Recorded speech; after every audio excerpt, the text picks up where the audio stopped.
People think cities are built from steel and concrete. They're wrong. Cities are built from habits, routines, maintenance schedules, daily repeated behavior, culture. Things working the way they're supposed to, with the occasional human mistake adding character or evolution. NeuNexus stopped being that kind of city a long time ago.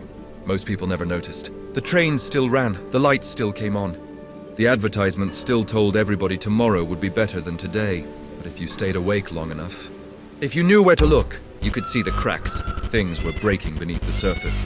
Systems, infrastructure, reality itself. The night it all started for me looked like every other night in the city. Rain, neon, another client paying me to follow a man. His name was Marcus Arlen. Clean record, boring life, hard times. The kind of person nobody notices, which usually means somebody already has. He sped up. His hand tightened on the case. He knew someone was behind him. Problem was, it wasn't just me. At first I thought it was another tale. Another operative, another corporate cleanup crew. Or some other poor dick like me. Then it was there. 20 years in investigations teaches you a few things. One of them is this. You know when you're looking at a person, and you know when you're not. Whatever that thing was, wasn't. It hit Marcus like he weighed nothing. Bone against concrete, rain against steel. The briefcase was set free. 1 second he was running, the next he was dying.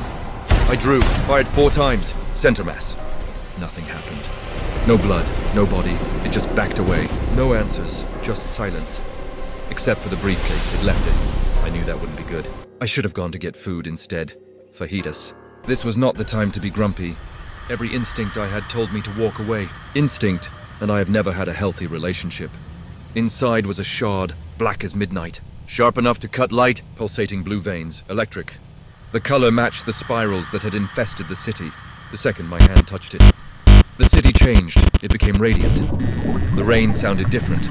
The lights looked wrong. The air felt charged, like the whole city had taken a breath and forgotten how to let it go. That's when I realized the shard wasn't an object. It was a doorway, a signal, a wound, an invitation. And somewhere beneath NeuNexus, something had heard it. Kern called it principled innovation. The Knowledge Engineering Reform Network. Corporate mind control wrapped in promises of efficiency and convenience. Charters abandoned for political benefit. But standing there in the rain, holding that shard, all I could think was, somebody built something they didn't understand.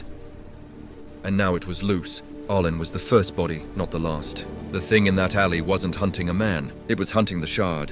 Which meant whoever had it now was marked. Something picked me. It's days like these that make me grumpy. Well, Kat, it's time. It can wait. Let's go get fajitas.